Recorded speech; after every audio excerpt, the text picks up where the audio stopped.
నమస్తే, welcome to the news. ముందుగా headlines.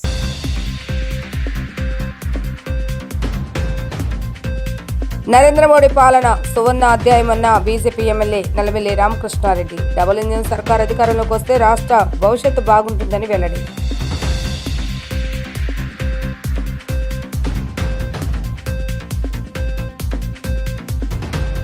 Vijayawada Adityanagar police station పరిధిలో ద్విచక్ర వాహనాలు చోరీలకు గురైతే తక్షణమే పోలీసులకు ఫిర్యాదు చేయాలన్న సీఐ వెంకటేశ్వర్లు. స్టేషన్ పరిధిలో నూతనంగా 110 సీసీ కెమెరాలు అమర్చినట్లుగా వెల్లడి.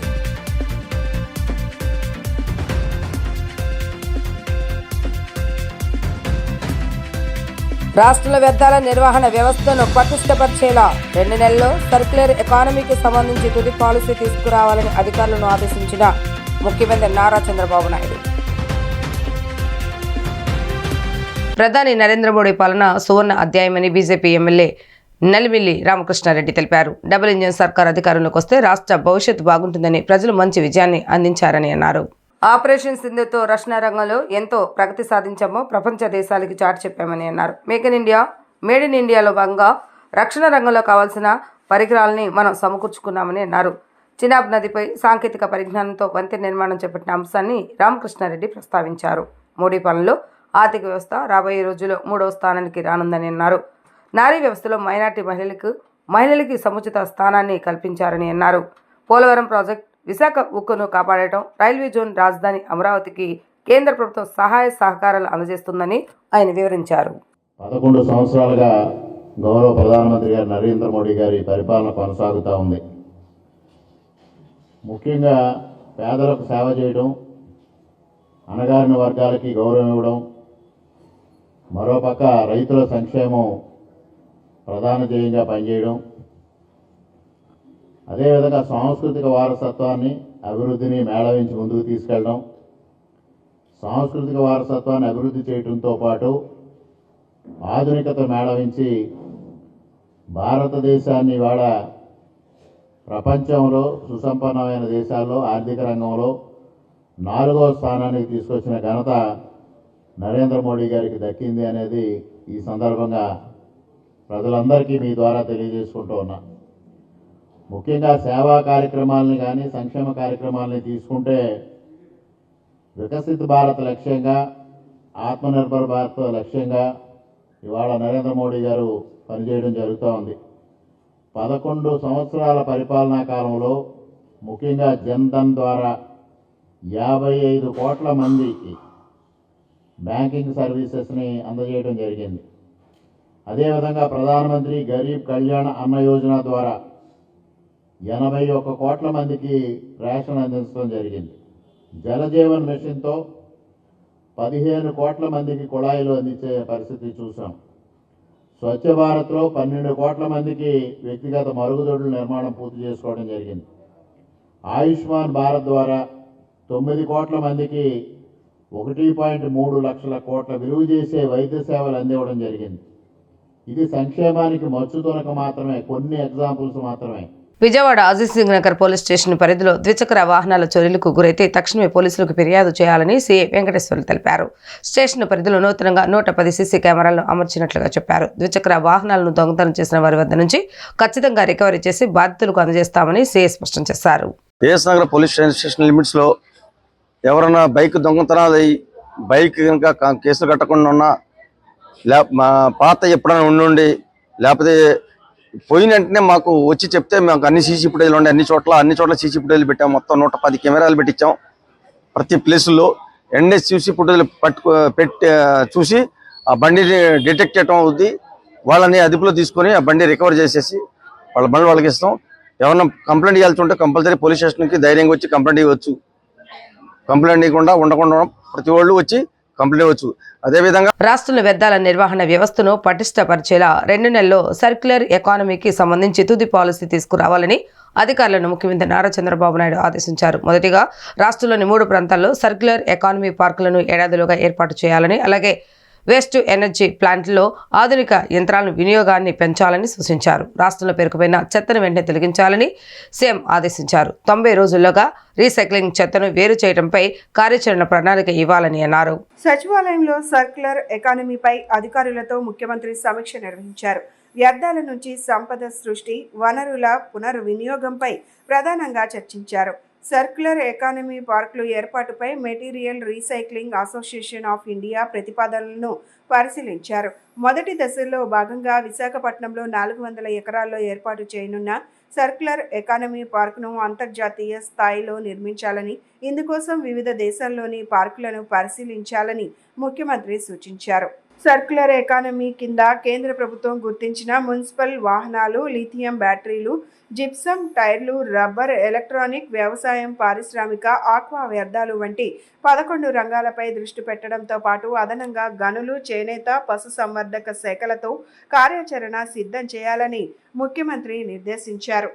వ్యర్థాల నిర్వహణలో అత్యుత్తమ ప్రదర్శన కనబరిచిన వాళ్లకు ప్రోత్సాహకంగా స్వచ్ఛతా అవార్డులను వచ్చే ఏడాది అక్టోబర్ 2 నుంచి ఇవ్వాలని ముఖ్యమంత్రి సూచించారు. స్థానిక సంస్థలు, స్వయం సహాయక సంఘాలు, అంగన్వాడీలు, పాఠశాలలు, కళాశాలలు, బస్టాండ్లు, హాస్పిటళ్లు, ఎన్జిఓలు, వివిధ ఆర్గనైజేషన్ల వారీగా అవార్డులు ఇవ్వాలని నిర్దేశించారు. ఈ ఏడాది అక్టోబర్ 2 కల్లా రాష్ట్రంలోని విశాఖపట్నం, విజయవాడ, తిరుపతి, రాజమండ్రి 4 నగరాలతో పాటు మరో 17 కార్పొరేషన్లలో సింగిల్ యూజ్ ప్లాస్టిక్ పూర్తిగా అరికట్టాలని ముఖ్యమంత్రి అధికారులను ఆదేశించారు. ఈ నగరాల్లో క్లాత్ బ్యాగ్లు వినియోగాన్ని పెంచాలని చెప్పారు. అలాగే 87 పట్టణ ప్రాంతాలలో 157 రెడ్యూస్, రీయూజ్, రీసైకిల్ సెంటర్ల ఏర్పాటు చేయాలని నిర్దేశించారు. ఇబ్రహీంపట్నం మండలం కిలేసుపురం వద్ద మంగళవారం రోడ్డు ప్రమాదం చోటు చేసుకుంది. ఈ ప్రమాదంలో హైదరాబాద్ నుంచి వస్తున్న కారును ఎదురుగా వస్తున్న లారీ ఢీకొట్టింది. ఈ ఘటనలో కారులో ప్రయాణిస్తున్న ఓ వ్యక్తి మరణించాడు. ఈ ఘటనపై పోలీసులు విచారణ చేపట్టారు. ప్రమాదంపై పూర్తి సమాచారం తెలియాల్సి ఉంది.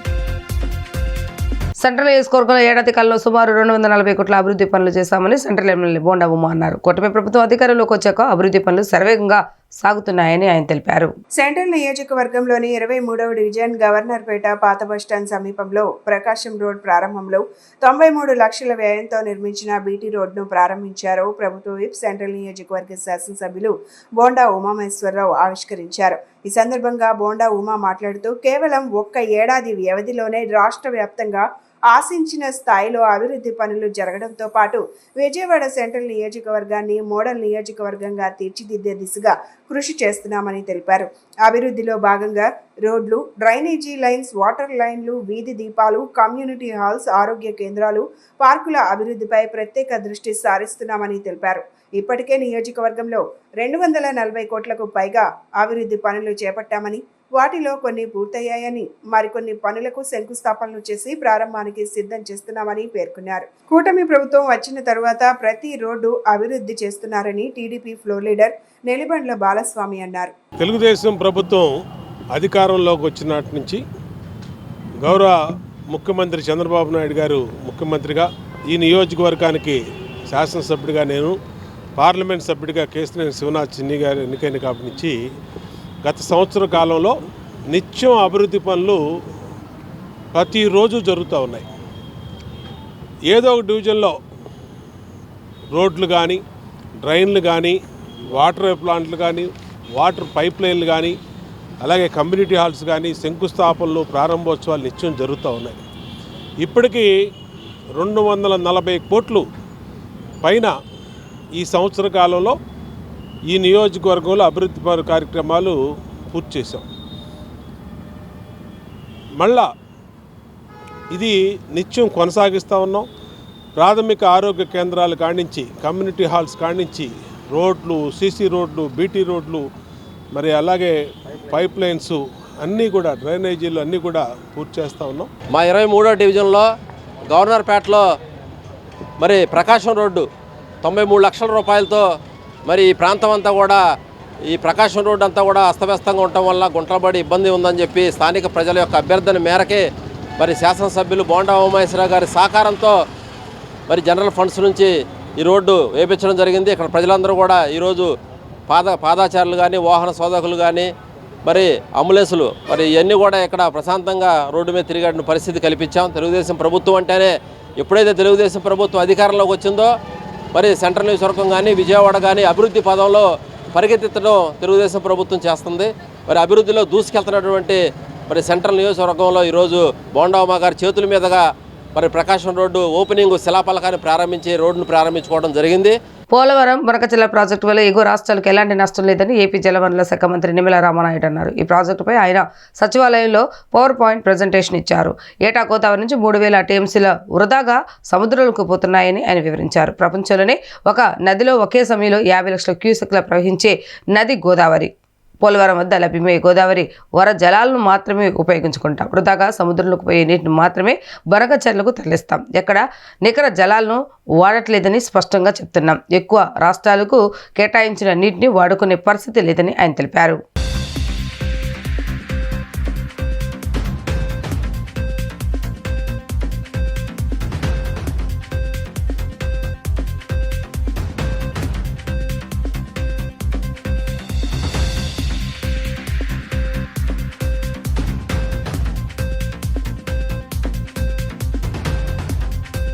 మరి మీ అందరికీ కూడా తెలియజేసుకుంటూ ఉన్నా, ఏదైతే ఈ యొక్క పోలవరం మరి యొక్క బనకచెర్ల ప్రాజెక్ట్ ఏదైతే ఉందో మరి దీని యొక్క స్వరూపం మీ అందరికీ తెలుసు. ఎందుకంటే మన రాష్ట్ర ప్రజలుగా, అదేవిధంగా ప్రెస్తో మీరు మేము చాలాసార్లు కలిసి ఉన్నాం కాబట్టి దీని యొక్క స్వరూపం అంతా కూడా చాలా వరకు మీ అందరికీ తెలుసు. కానీ మీ ద్వారా మరి ఈవేళ ఉభయ రాష్ట్ర ప్రజలకు కూడా తెలియజేయాలనే ఉద్దేశంతో ఏదైతే గత 50 సంవత్సరాలుగా పోలవరంకు సంబంధించి ఏదైతే గోదావరి నది ఏదైతే ఉందో మరి యొక్క గోదావరి నదికి ప్రతి సంవత్సరం కూడా 3000 టీఎంసీల నీరు మరి వృధాగా సముద్రంలో కలిసిపోతున్నటువంటి పరిస్థితి మనందరికీ తెలుసు. ఇది ఏదో ఒక సంవత్సరం కాదు, దగ్గర లాస్ట్ 50 ఇయర్స్, గత 50 సంవత్సరాల చరిత్ర తీసుకుంటే గోదావరి నది నుంచి వృధాగా 3000 టీఎంసీల నీరు వృధాగా సముద్రంలో కలిసిపోతుంది. వృధాగా సముద్రంలో ఉన్నటువంటి ఉప్పు నీటిలో కలిసిపోతున్నటువంటి పరిస్థితి. ఇది చరిత్ర, ఇది వాస్తవం అనే విషయాన్ని ముందుగా మీ అందరికీ కూడా తెలియజేసుకుంటూ ఉన్నా. అటువంటి వృధాగా సముద్రంలో కలిసిపోయేటువంటి 3000 టీఎంసీల నీరులో 200 టీఎంసీల నీరు అంటే రోజుకి 200 టీఎంసీల చొప్పున 100 రోజులు 200 టీఎంసీల నీరుని మనం యొక్క పోలవరం బనకచెర్ల ప్రాజెక్టుకు తీసుకురావాలనే ఉద్దేశమే ఈ ప్రాజెక్టు స్వరూపం అని చెప్పి తెలియజేసుకుంటూ, ఈ పోలవరం బనకచెర్ల ప్రాజెక్టుకు సంబంధించి 3 సెగ్మెంట్లుగా దీన్ని మనం నిర్మాణంలో వెళ్తూ ఉన్నాం. లిక్కర్ స్కామ్ కేసులో మాజీ ఎమ్మెల్యే చెవిరెడ్డి భాస్కర్ రెడ్డిని ఇరికించే కుట్ర జరుగుతుందని వైసీపీ లీగల్ సెల్ అధ్యక్షులు మనోహర్ రెడ్డి అన్నారు. ఈ క్రమంలోనే చెవిరెడ్డి దగ్గర గతంలో గన్మెన్గా పనిచేసిన మదన్ను దారుణంగా హింసించారని తెలిపారు. లిక్కర్ కేసులో చెవిరెడ్డిని ఇరికించేందుకు సిట్ అధికారులు తీవ్రంగా యత్నిస్తున్నారు. సిట్ అధికారులు హింస వల్ల మదన్ 6 రోజుల పాటు హాస్పిటల్లోనే ఉన్నారు. ఈ చిత్రహింస గురించి మదన్ సీఎంతో పాటు రాష్ట్ర డీజీపీకి లేఖ కూడా రాశారు. ఆ లేఖలో వివరాలను క్షుణ్ణంగా ఉన్నాయి. ఈ విషయాన్ని కోర్టు దృష్టికి తీసుకువెళ్ళబోతున్నామని మనోహర్ రెడ్డి వివరించారు. ఆస్తులపైన దాడులు, అక్రమ కేసులు, తమ మాట వినని వారిని ఏదో విధంగా లొంగ తీసుకోవాలనే ప్రయత్నంలో భాగంగా చిత్రహింసలు పెట్టడం, ఆస్తులు విధ్వంసానికి గురి కావడం, ఇవన్నీ మనం చూస్తున్న నేపథ్యంలో లిక్కర్ స్కామ్ను గ్యాలంతా పోగేసి ఒక లిక్కర్ స్కామ్ కథను క్రియేట్ చేసి అందులో వైఎస్ఆర్సీపీ పార్టీలోని అగ్ర నేతలందరినీ ఇరికించాలనే ఉద్దేశంతో వీర విధేయులైనటువంటి అధికారులను సిట్లో నియమించుకొని వాళ్ళు చట్ట ప్రకారం దర్యాప్తు కొనసాగించకుండా అక్రమ పద్ధతుల్లో చట్టానికి వ్యతిరేకంగా ఇవాళ దర్యాప్తు కొనసాగిస్తున్నారు. అందులో రాజకీయ నాయకులను అలాగే చేస్తున్నారు. తర్వాత అధికారులను, రిటైర్డ్ అధికారులను కూడా అలాగే ఇది చేస్తున్నారు. చివరికి బాధాకరమైన విషయం ఏంటంటే తమ డిపార్ట్మెంట్లో అంటే పోలీస్ డిపార్ట్మెంట్లో పనిచేస్తున్న వ్యక్తులను కూడా చిత్రహింసలకు గురి చేస్తున్న పరిస్థితులు ఈ రాష్ట్రంలో మనం చూస్తూ ఉన్నాం. గిరి అనే కానిస్టేబుల్ని తీవ్ర చిత్రహింసలకు గురి చేసి చెవిరెడ్డి భాస్కర్ రెడ్డికి ఈ లిక్కర్ స్కామ్తో సంబంధం ఉందని 200 నుంచి 250 కోట్ల రూపాయల వరకు ఎన్నికలలో ఈ మద్యం లిక్కర్ స్కామ్కు సంబంధించిన డబ్బును సరఫరా చేయాలని అతన్ని చిత్రహింసలు చెప్పి అతనితో కన్ఫెషన్ స్టేట్మెంట్ తీసుకున్నారు. కేంద్ర ప్రభుత్వంపై సిపిఎం పాలిట్ బ్యూరో సభ్యులు బివి రాఘవులు తీవ్ర విమర్శలు చేశారు. నగరంలోని ఎంబీవీకే భవన్లో నిర్వహించిన మీడియా సమావేశంలో బివి రాఘవులు మాట్లాడారు. పెహల్గాం ఘటనలో కేంద్ర ప్రభుత్వం వ్యవహరించిన తీరును ప్రజలకు వివరించేందుకు వారం రోజుల ప్రచార కార్యక్రమం చేపట్టనున్నట్లు తెలిపారు.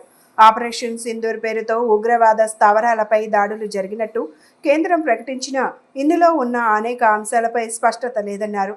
పాకిస్తాన్, ఇండియా మధ్య యుద్ధాన్ని తానే ఆపాడని అమెరికా అధ్యక్షుడు ట్రంప్ చెబుతుంటే కేంద్రం ఏదో దాస్తోంది అనే అనుమానం ప్రజల్లో కలుగుతోందన్నారు. అలాగే ఇజ్రాయెల్, ఇరాన్ మధ్య జరుగుతున్న యుద్ధం మరింత ముదిరితే ప్రపంచ ఆర్థిక వ్యవస్థపై తీవ్ర ప్రభావం చూపుతుందని హెచ్చరించారు. ఆంధ్రప్రదేశ్ కమిటీ పార్టీ సమావేశం జరుగుతుంది. ఈ సమావేశంలో రాబోయే కాలంలో తీసుకోవాల్సిన కొన్ని కర్తవ్యాల గురించి చర్చిస్తున్నారు.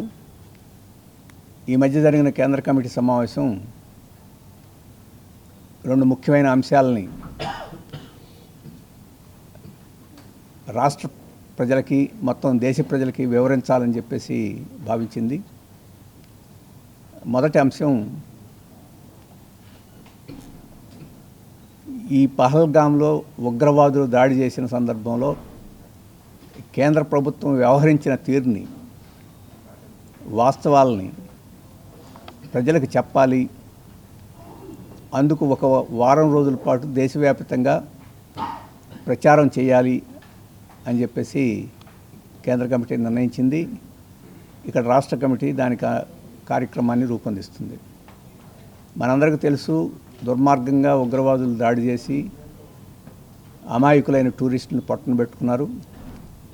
దాని తర్వాత కేంద్ర ప్రభుత్వం ఆపరేషన్ సింధూర్ పేరుతో ఉగ్రవాద స్థావరాల మీద దాడులు నిర్వహించి ఆ క్యాంపుల్ని ధ్వంసం చేసింది. ఆ తర్వాత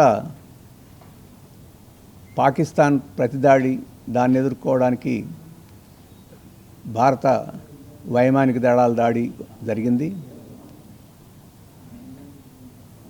ఉభయ దేశాల మధ్య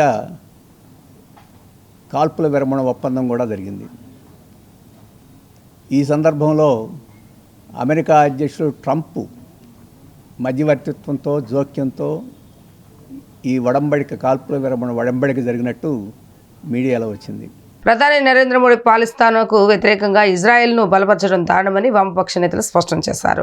మహాత్మా గాంధీ సమయం నుంచి పాలిస్తాన్కు మనకు మిత్రదేశంగా ఉందని అన్నారు. మరో మిత్రదేశమైన ఇరాన్పై జరుగుతున్న దాడులపై సైతం ప్రధాని స్పందించాలని కూడా వారు డిమాండ్ చేశారు. అమెరికా దురాఘాతాలను ప్రశ్నించకుండా ట్రంప్కు వంతపాడటాన్ని వారు తప్పుపట్టారు. పాలస్తీనాకు సంఘీభావంగా వామపక్షాల నేతృత్వంలో శాంతియుతంగా నిరసన కార్యక్రమాన్ని నిర్వహించారు. అలంకార్ ధర్నా చౌక్లో జరిగిన ఈ నిరసన కార్యక్రమానికి సిపిఎం రాష్ట్ర కార్యదర్శి వి శ్రీనివాసరావు, సిపిఐ రాష్ట్ర కార్యదర్శి K Ramakrishna, CPI ML new democracy నాయకుడు ప్రసాద్, సిపిఐ ఎంఎల్ నాయకుడు జాస్తి కిషోర్, సిపిఎం నగర కార్యదర్శి దోనేపూడి కాశీనాథ్, సిపిఐ నగర కార్యదర్శి జి కోటేశ్వరరావు తదితరుల నేతృత్వం వహించారు. ఈ సందర్భంగా వారు మాట్లాడుతూ పాలస్తీనాపై ఇజ్రాయెల్ చేస్తున్న దాడులను తీవ్రంగా ఖండించారు. మహాత్మా గాంధీ కాలం నుండి పాలస్తీనా మనకు మిత్ర దేశమని, ఆ దేశంపై దాడులు జరుగుతుంటే ప్రతిఘటించకుండా ట్రంప్కు వంత పాడడం దారుణమని విమర్శించారు. ఆపరేషన్ సింధూర్ సమయంలో రాజకీయాలకు అతీతంగా అన్ని పార్టీలు మద్దతు పలికిన అంశాన్ని వారు ప్రస్తావించారు. అమెరికా దురాగతాలను ప్రశ్నించకుండా మౌనం వహిస్తే భవిష్యత్తులో మనకు సంఘీభావం తెలిపే వారే ఉండరని వారు స్పష్టం చేశారు. ప్రధాని నరేంద్ర మోదీ ఈ విషయంలో నిర్మోహమాటంగా స్పందించాలని వారు డిమాండ్ చేశారు. వామపక్షాల ఆధ్వర్యంలో దేశవ్యాప్తంగా పాలస్తీనాకు సంఘీభావంగా శాంతియుతంగా నిరసనలు తెలియజేస్తున్నామని వివరించారు. రోజు దేశవ్యాప్తంగా వామపక్ష పార్టీల ఆధ్వర్యంలో పాలస్తీనాకు మద్దతుగా ఇజ్రాయెల్ యొక్క ఘోర దురంతాలకు వ్యతిరేకంగా ఆ ఇజ్రాయెల్ ఘోర దురంతాలకి మన మోడీ ప్రభుత్వం ఒకవైపు, అమెరికా ఆధిపత్యవాదం ఇంకొక వైపు వీళ్ళు బలపరుస్తున్నటువంటి తీరు చాలా దారుణం.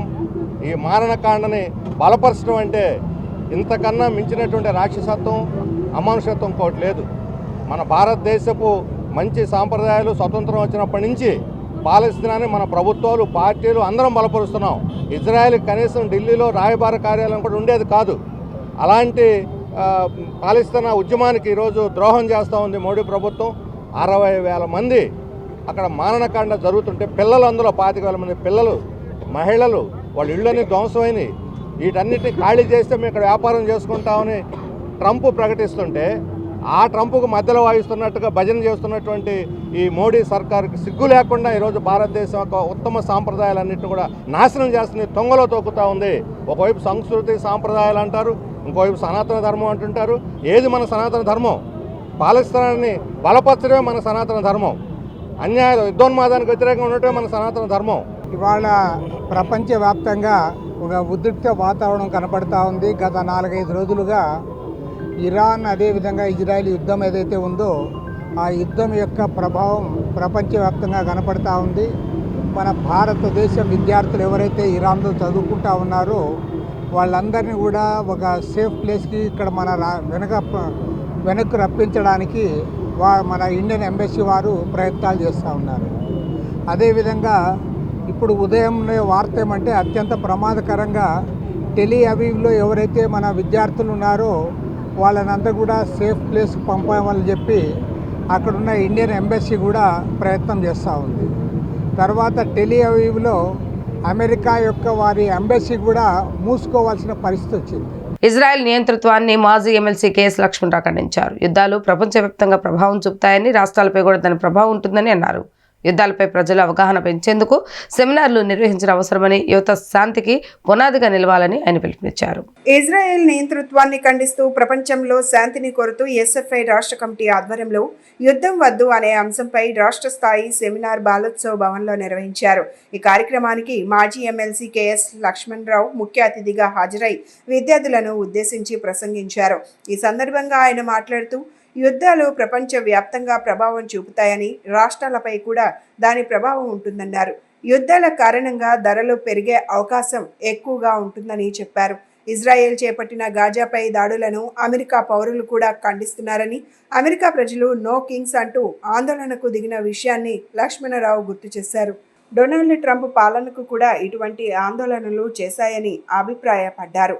ఇరాన్ అణ్వాయుధాలు కలిగి ఉందన్న అనుమానాన్ని ఇజ్రాయెల్ వ్యక్తం చేస్తుండగా, అణుయుద్ధం జరిగితే ప్రపంచానికి తీవ్రమైన భయంకరమైన పరిణామాలు ఉంటాయని ఆయన హెచ్చరించారు.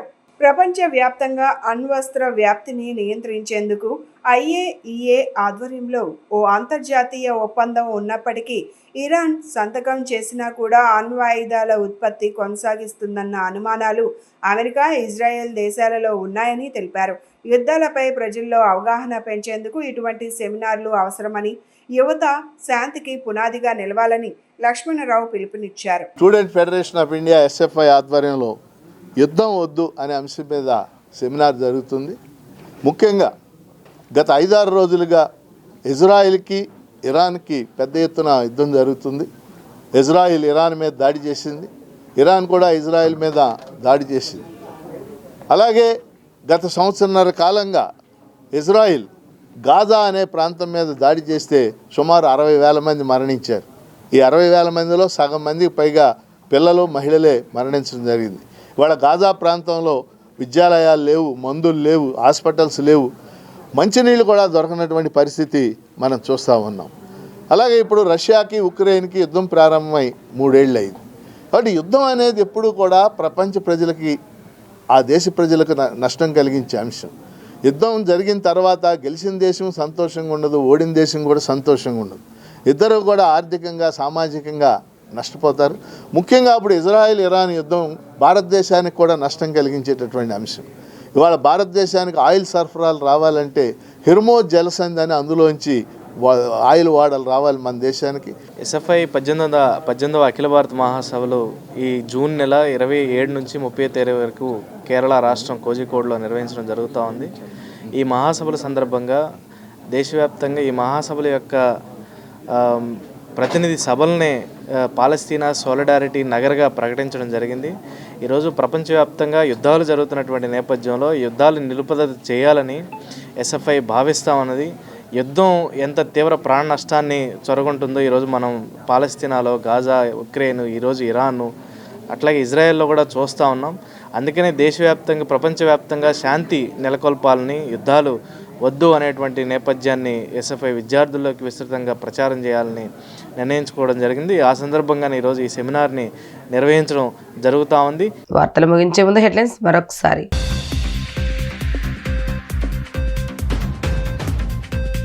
నరేంద్ర మోడీ పాలన సువర్ణ అధ్యాయమన్న BJP MLA Nallamilli Ramakrishna Reddy. Double engine సర్కార్ అధికారంలోకి వస్తే రాష్ట్ర భవిష్యత్తు బాగుంటుందని వెల్లడి.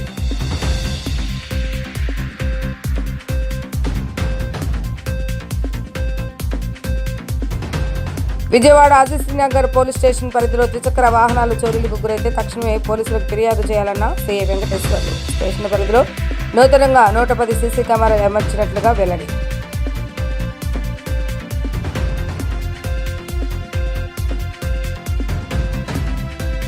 రాష్ట్రంలో వ్యర్థాల నిర్వహణ వ్యవస్థను పటిష్టపరిచేలా 2 నెలల్లో సర్క్యులర్ ఎకానమీకి సంబంధించి తుది పాలసీ తీసుకురావాలని అధికారులను ఆదేశించిన ముఖ్యమంత్రి నారా చంద్రబాబు నాయుడు. ఇవి ఈ రోజు వార్తా విశేషాలు. మరలా తిరిగి ప్రసారమయ్యే వార్తలు మళ్ళీ కలుద్దాం. అంతవరకు సెలవు. నమస్కారం.